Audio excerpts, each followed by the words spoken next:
अनेक जण विचारतात आर्थिक कौशल्याची गरज नक्की आहे कोणाला. खरं सांगू का, आर्थिक कौशल्याची गरज आहे ना सर्वांनाच आहे. मग तो आमचा गावाकडे शेतात राबणारा शेतकरी असो किंवा आमच्या MIDC मध्ये कोणा स्वतः SMEचं युनिट असो किंवा एखादा किराणा दुकानदार असेल किंवा एखादा विद्यार्थी असेल किंवा एखादा उच्चपदस्थ अधिकारी असेल. त्याचं कारण काय माहिती का, आर्थिक कौशल्यावर सगळं जीवन अवलंबून आहे हो. कारण पैसा जर तुम्ही हाताळला तर तुमची संपत्ती तयार होणार आहे. पैसा जर नीट हाताळला तर तुमचा व्यवसाय वाढणार. काय होतंय, आता साधं उदाहरण सांगतो.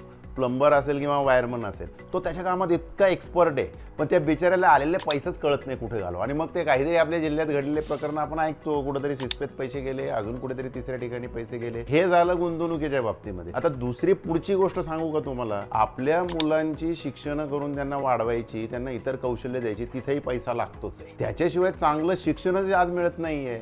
म्हणजे सगळंच आलं की शिक्षण आलं, त्याच्यानंतर राहणीमान आलं, आहे तो व्यवसाय वाढवणं आलं, घर बांधणी आली, सगळ्या ठिकाणी पैसा पैसा पैसा आणि पैसा. मग हा पैसा सांभाळायला कौशल्य लागणारच की, तेच आर्थिक कौशल्य.